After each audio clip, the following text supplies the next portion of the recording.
अब नेक्स्ट हम लोग देखते हैं warning science of poor mental health.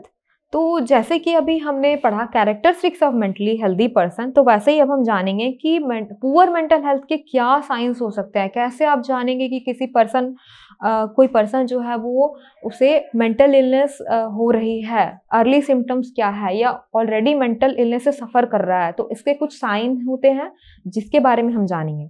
तो ये 3 पार्ट्स में हम पढ़ेंगे। पहले पढ़ेंगे कि यंगर चिल्ड्रन में कौन से साइंस होते हैं, फिर एडोलेसेंट्स में कौन से साइन होते हैं, और एडल्ट्स में। तो बहुत लोगों को लगता है कि बच्चों को मेंटल हेल्थ इश्यूज नहीं हो सकते हैं, बट ये ऐसा नहीं है। हर एज ग्रुप्स में मेंटल इलनेस होने के चांसेस रहते हैं, इसीलिए हमें हर एज ग्रुप को ध्यान में रखते हुए इसे समझना है और इसे ट्रीट करना है और इसे होने से रुकना है। तो सबसे पहले हम ये यंगर चिल्ड्रन में देखते हैं कि कौन से ऐसे साइंस हैं। पहला है डिक्लाइन इन स्कूल परफॉर्मेंस। तो क्योंकि यंगर चिल्ड्रन हैं, तो छोटे बच्चे हैं, स्कूल में पढ़ते हैं, तो अगर उसे छोटे बच्चे हैं तो स्कूल में पढ़ रहे होते हैं, तो फिर उनके स्कूल के परफॉर्मेंस जो होते हैं उसमें कमी आने लगती है। वो उतने अच्छे से बेहतर से परफॉर्म नहीं कर पाता है, उतने अच्छे से एक्टिविटीज़ में, फंक्शंस में या पढ़ाई में पार्टिसिपेट नहीं कर पा रहा है। दूसरा है poor grades despite strong efforts. बच्चा बहुत कोशिश कर रहा है, बहुत मेहनत कर रहा है, लेकिन उसके फिर भी मार्क्स नहीं आ पा रहे हैं, फिर भी ग्रेड्स जो है वो इम्प्रूव नहीं हो पा रहे हैं। तो ये भी एक साइंस हो सकते हैं। अगला है एक्सेसिव वरिंग एंड एंजाइटी। ठीक है, बच्चे भी छोटे छोटे बातों में बहुत घबराने लगते हैं, बहुत ज़्यादा चिंता करने लगते हैं। अगला है परसिस्टेंट नाइटमेयर्स। हर रोज़ उसको रात में बुरे बुरे सपने आते हैं और ये चीज़ लगातार हो रहा होता है, तो ये भी एक साइंस है। फिर है डिप्रेशन, सैडनेस, इरिटेबिलिटी। तो जनरली बच्चे खुशनुमा होते हैं, हंसते हैं, है ना, गेम्स खेलते हैं, लेकिन इसमें क्या हो जाता है कि बच्चे के चेहरे पे एक उदासीनता से आपको दिखेगी, बहुत वो परेशान दिखेंगे आपको और इरिटेटेड भी दिखेंगे वो। स्लीप प्रॉब्लम्स, आसानी से उसे नींद नहीं आएगी। फिर है repeated refusal to go to school. बार बार बच्चा स्कूल जाने से मना कर रहा हो तब।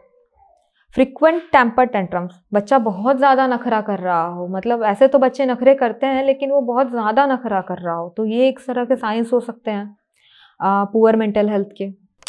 ठीक है, तो हमने बच्चों में तो देख लिए साइंस पुअर मेंटल हेल्थ के। अब हम एडोलेसेंट एज में देखेंगे कि कौन से ऐसे साइंस हो सकते हैं। तो ये एज बहुत बाकी एज ग्रुप से डिफरेंट होता है। इस एज ग्रुप में बच्चों में बहुत सारे हार्मोन सिक्रीट होते हैं, मेंटल डेवलपमेंट हो रहा होता है, फिजिकली डेवलपमेंट भी हो रहा होता है, बहुत सारे चेंजेस भी आ रहे होते हैं। तो इस एज ग्रुप में ना साइंस को समझना थोड़ा सा मुश्किल हो जाता है, क्योंकि एज ग्रुप जो बॉडी में चेंजेस आ रहे होते हैं उसका भी प्रभाव होता है, तो इसमें समझना बहुत मुश्किल हो जाता है। तो इसे हमें ध्यान से पढ़ना है। साथ ही साथ बहुत सारे मेंटल हेल्थ प्रॉब्लम्स जो है इसी एज ग्रुप से स्टार्ट होते हैं, जिसका जो होता है बुरा असर बाद में पता चलता है। इसीलिए भी हमें इसे ध्यान में रखना है। तो चलिए देखते हैं। पहला है inability to cope with daily problems and activities. Daily problems and activities, क्योंकि छोटे मोटे प्रॉब्लम्स तो आते रहते हैं, तो उसका सामना नहीं कर पा रहा है बच्चा। जो एडोलेसेंट एज के बच्चे हैं वो उनका सामना नहीं कर पा रहे हैं। फिर है intense fear of gaining weight. तो बहुत ज़्यादा फियर है वेट को गेन करने के लिए। मतलब कि थोड़ा मोड़ा तो डर हर किसी को होता है कि वेट गेन ना हो जाए, लेकिन इसमें क्या होता है कि बहुत ज़्यादा इंटेंस लेवल का फियर होता है कि कहीं मेरा वेट गेन ना हो जाए, कहीं मोटे ना हो जाए। ठीक है। फिर है changes in sleeping eating habits. जो स्लीपिंग पैटर्न होती है उसमें चेंजेस आने लगते हैं। जो एक समय होता है कि हाँ 9 से 10 के बीच सो जाना है या ऐसा, तो उसमें बदलाव आने लगता है। फिर ईटिंग हैबिट्स में चेंजेस आ सकती हैं, चाहे खाने के टाइप्स, जैसे हो सकता है कि जंक फूड बहुत ज़्यादा खा रहे हो, या फिर खाने का टाइम में चेंजेस आ सकते हैं। फिर है excessive complaints relating to physical problems. ऐसे कुछ खास बॉडी में समस्या नहीं है, लेकिन फिर भी बार बार वो शिकायत कर रहे होते हैं कि मुझे दर्द होता है, मुझे ये शरीर में इस जगह प्रॉब्लम है, तो ये भी एक साइंस हो सकते हैं। फिर है सुसाइडल थॉट्स एंड फीलिंग्स।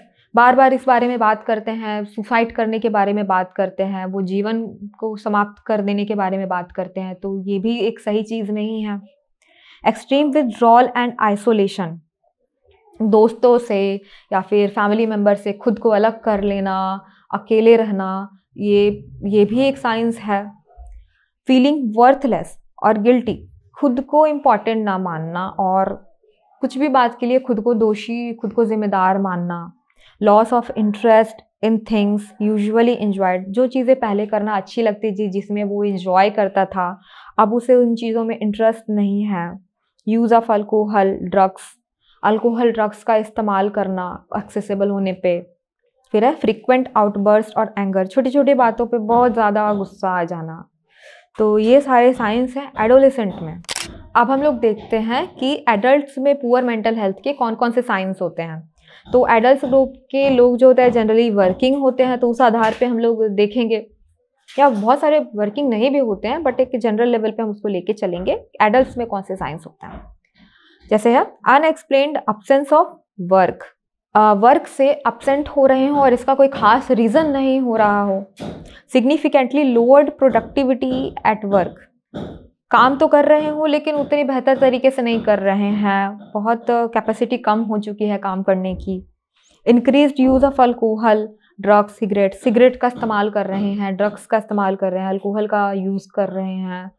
फिर है withdraws from friends and relatives, खुद को दोस्तों से, रिलेटिव से बिल्कुल दूर कर लेना, अकेले में रहना। फिर है एक्सेसिव इरिटेबिलिटी, एक्सेसिवली एकदम इरिटेट हो जाना छोटे छोटे बात पे, चाहे वो घर में हो, चाहे जहाँ वर्किंग हो वहाँ पे हो, या दोस्तों के बीच हो, एकदम इरिटेटेड रहना हमेशा।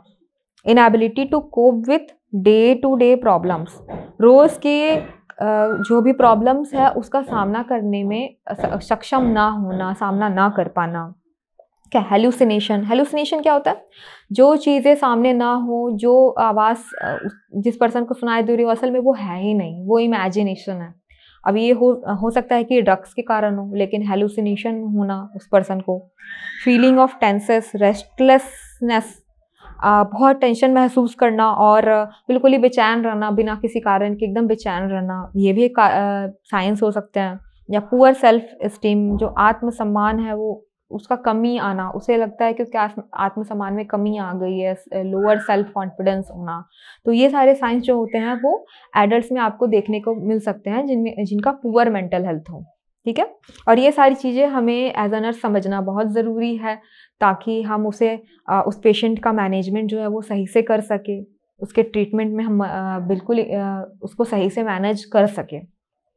अगर आपको आज की मेरी क्लास वैल्यूएबल लगी हो, कुछ सीखने को मिला हो, तो आप मेरे वीडियो को लाइक कर सकते हैं, हमारे चैनल को सब्सक्राइब कर सकते हैं, और अगर आपको नोट्स भी चाहिए तो आप हमारे टेलीग्राम ग्रुप को ज्वाइन कर सकते हैं, जिसका लिंक डिस्क्रिप्शन बॉक्स में दिया हुआ है। That's all, thank you.